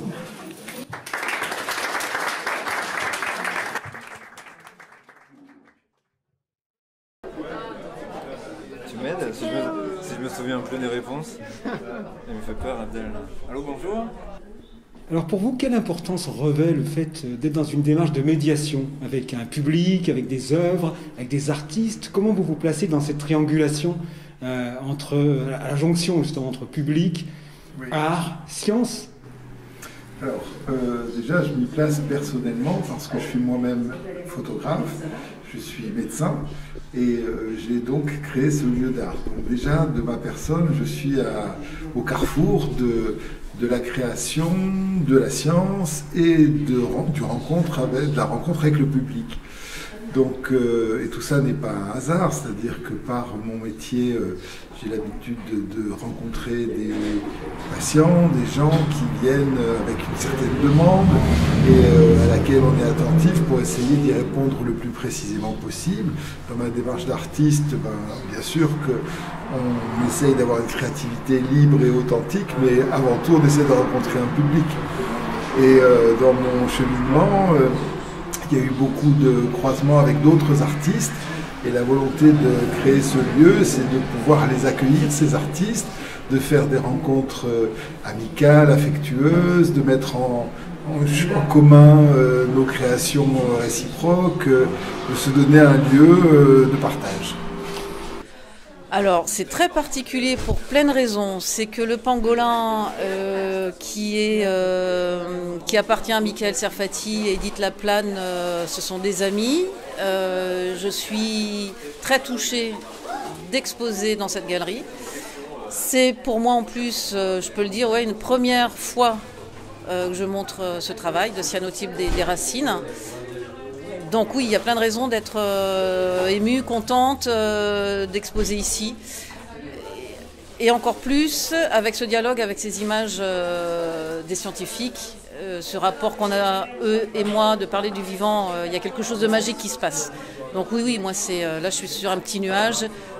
Dans tout ce qu'on fait dans la recherche, ça reste un milieu assez clos et fermé, alors que l'objectif c'est de faire des découvertes pour que tout le monde puisse en profiter. Donc que ça passe par l'art ou par des conférences et de la vulgarisation, je trouve que c'est très important. Donc quand j'accueille mon public lors de mes installations immersives lumineuses, mon discours, il n'est pas simplement de montrer de l'œuvre. D'ailleurs, l'œuvre que je montre, elle est fondamentalement liée à mes travaux de recherche. Comme je travaille sur du vivant, donc on rappelle la bioluminescence, ce sont des organismes vivants, notamment en ce qui me concerne, je travaille sur des bactéries, mais pour donner un petit peu plus d'explications, la bioluminescence existe dans la nature. On connaît communément les lucioles, mais les fonds marins contiennent les plus grands pourcentages d'individus lumineux. Parmi ces individus, nous avons des bactéries. Et la bactérie, pour moi, elle est plus facile à cultiver qu'un élevage de lucioles, de méduses ou de poissons. Donc c'est ce qui me permet de parler des choses essentielles, c'est-à-dire la vie. Parce que cette bactérie, c'est notre métaphore de l'être. On est vivant au même titre que cette bactérie est vivante comme nous, sachant que nous, on n'est qu'un amas de bactéries. La Terre, c'est aussi une grosse bactérie. Donc à l'échelle de l'infiniment petit, comme à l'échelle de l'infiniment grand, on est des êtres à la fois des êtres de lumière, pas au sens ésotérique, mais composés de lumière, parce que pour ceux qui ne le savent pas, sur le plan biologique, nous sommes une poussière d'étoiles. Sur le plan physiologique et biologique, on est composé des mêmes ingrédients, je parle d'ingrédients parce que ça parle à tout le monde, que l'ADN, je dirais, de l'étoile. Alors, je ne sais pas si les scientifiques sont particulièrement intéressés par l'art, mais ce qu'on peut dire, c'est que les artistes sont particulièrement intéressés par les neurosciences. Et à travers des biennales comme la Biennale des imaginaires numériques, nous recevons énormément de demandes d'artistes qui veulent être en résidence dans les laboratoires de neurosciences. Alors comment vous positionnez-vous dans ce débat entre art et science? Est-ce que pour vous c'est plutôt hémisphère droit, hémisphère gauche, ou plutôt cœur et raison? Ou est-ce que vous ne placez pas de dichotomie au final? Je pense que ce sont des passerelles. Il y a toujours des passerelles. Il y a la science et l'art, bien entendu, mais on dit toujours que l'expression la science de l'art est bien connue, c'est-à-dire qu'on sait bien que dans la pratique scientifique, il y a parfois un dépassement qui aboutit à cette notion d'art.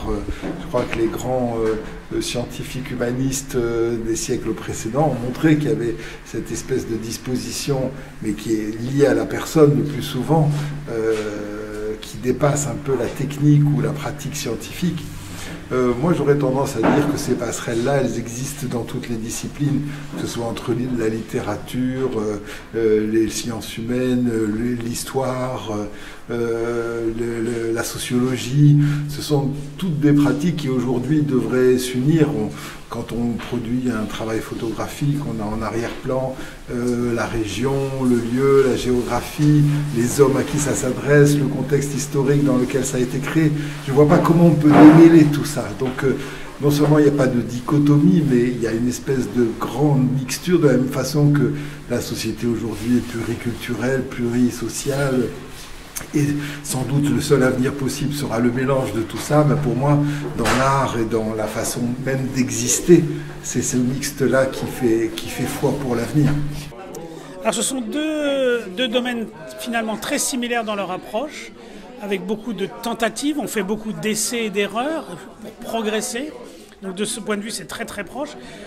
Le scientifique est également quelqu'un qui est tout le temps en train de tâtonner, comme l'artiste, jusqu'à trouver son domaine et qu'il va creuser, comme un artiste va creuser son sillon pendant longtemps et va essayer de produire une œuvre. Et bien, il en est de même pour le scientifique qui va produire une œuvre parce qu'il va creuser et creuser et creuser la matière qu'il a choisie.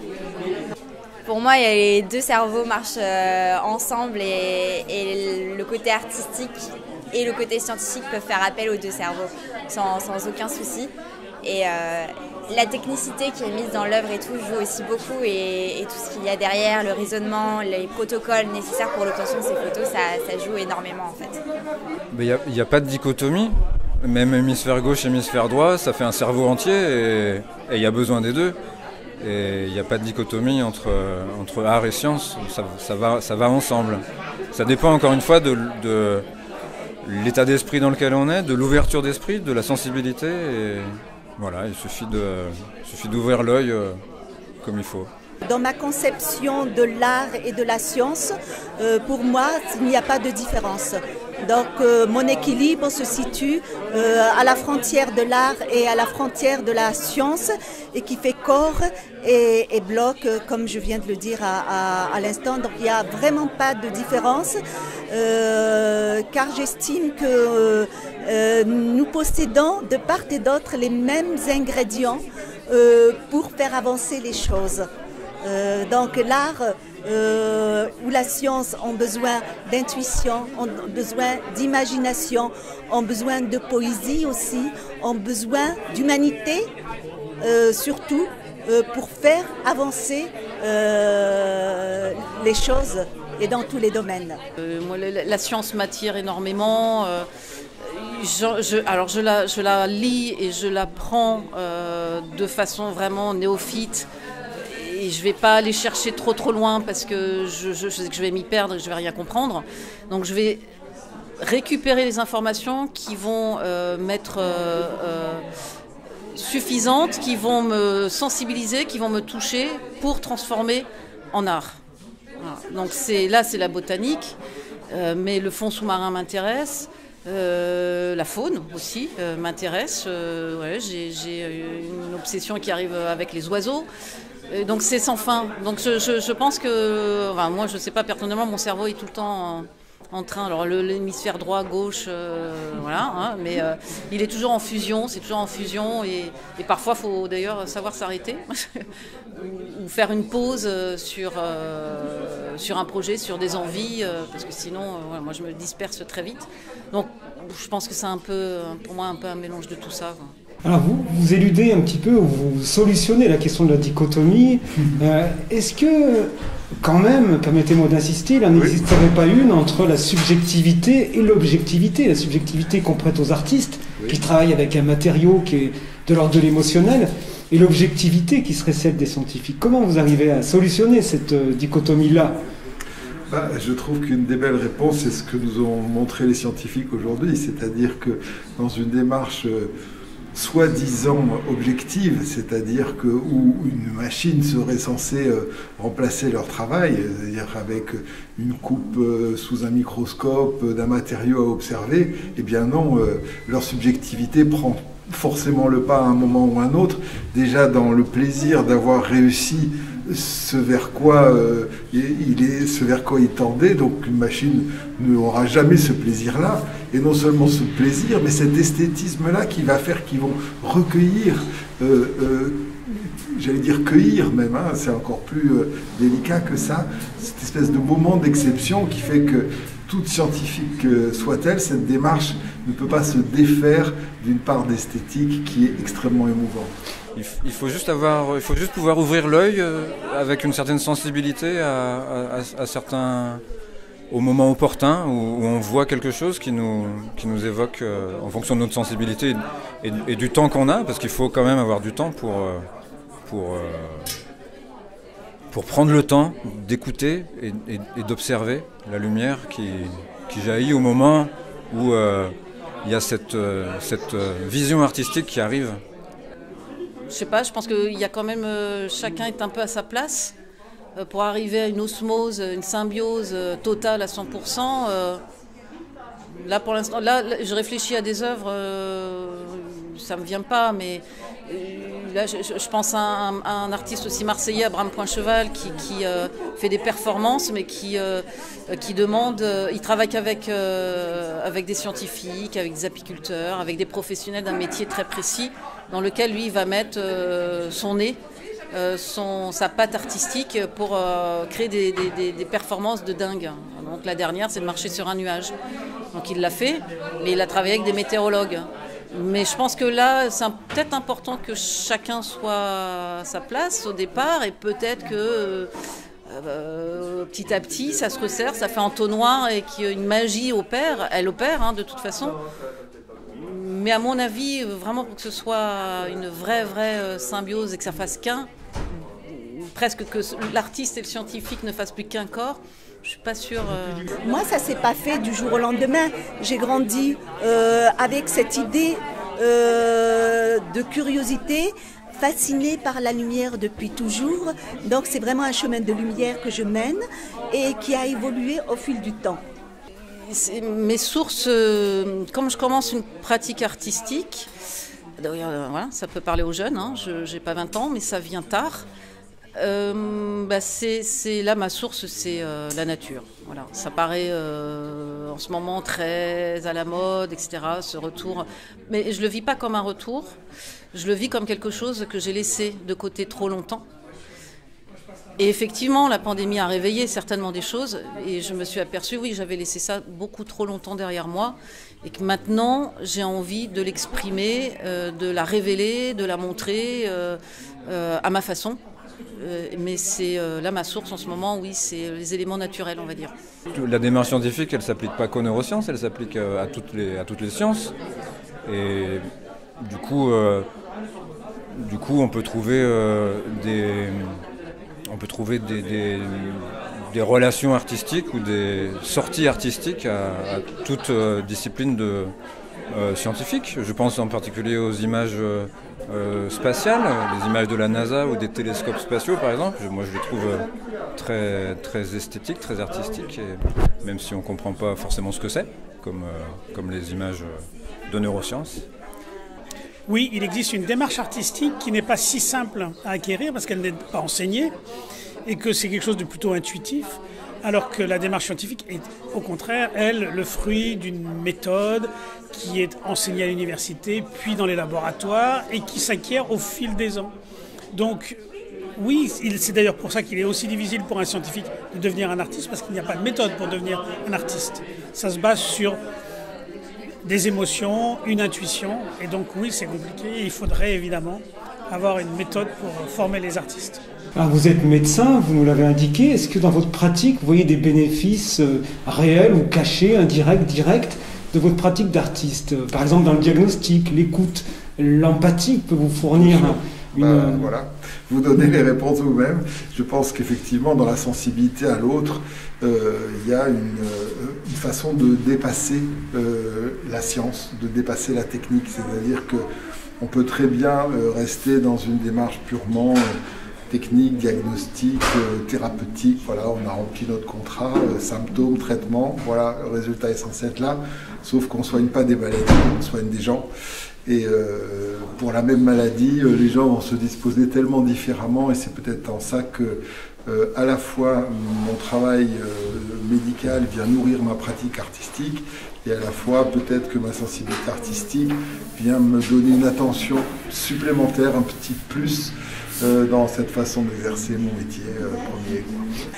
Dans mon travail, il y a cette dimension ontologique de la lumière, sachant qu'on est tous des êtres de lumière, parce qu'on est dans une énergie quantique, dans quelle que soit l'échelle, quelle que soit l'émission qu'on émet, au-delà des considérations religieuses ou ésotériques, quel que soit, c'est un phénomène physique, physiologique, et on est tous des êtres de lumière.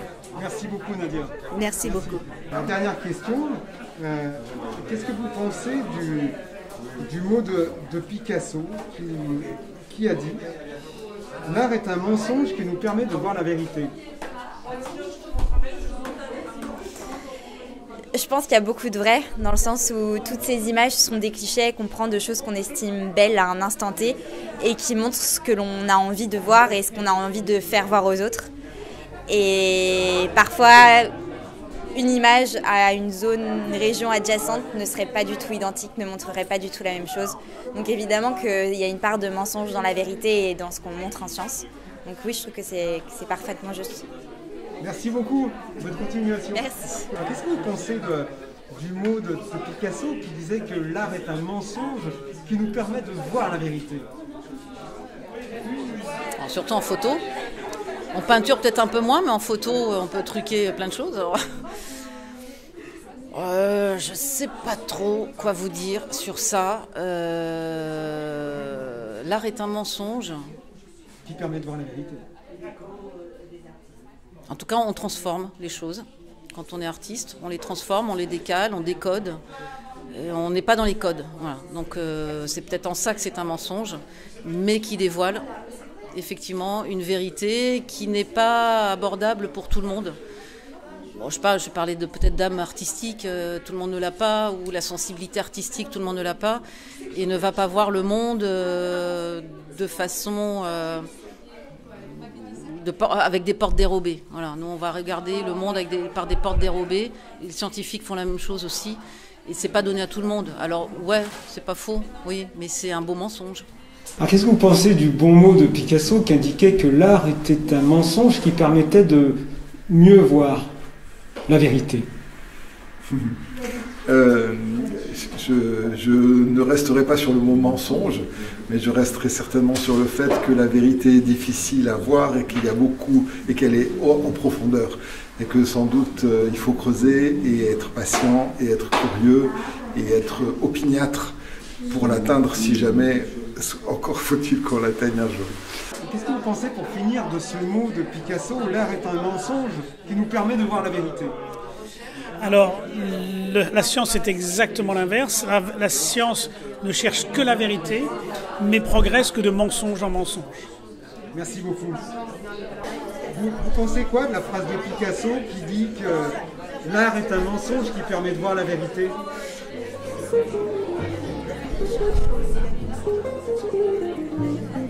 C'est une belle phrase. Je crois vraiment qu'il faut abolir les passerelles et ça commencera par celle qui en a à l'intérieur de nous. On est plein de cloisons, de tiroirs. On oublie qu'on n'est que des individus entiers qui ne devront rien nous interdire, ni d'une pratique ni d'une autre. Donc soyons libres vis-à-vis de nous-mêmes d'abord. C'est une belle leçon de pensée complexe. Merci beaucoup, Michael. Merci à vous. Merci beaucoup, Sylvian. Merci, Abdel. À bientôt. Ouais. Les bactéries, ce sont les premiers êtres qui se sont installés et parmi cette évolution, donc on a ce phénomène lumineux qui parmi tant d'autres s'est mis en place. Et je tiens à préciser que le secret des lucioles a été découvert par un savant français qui s'appelle Raphaël Dubois. Il est né en 1849, mort en 1929, totalement méconnu, qui a été le premier savant multifacette, philosophe, libre penseur, élève de Paul Bert, ami des Frères Lumière pour le situer, et qui malheureusement aujourd'hui est oublié et qui fait partie d'un de mes axes de recherche, c'est-à-dire le travail de mémoire. Sachant que la lumière, si je travaille la mémoire à travers du bois, si je travaille la lumière, c'est aussi la mémoire de l'univers.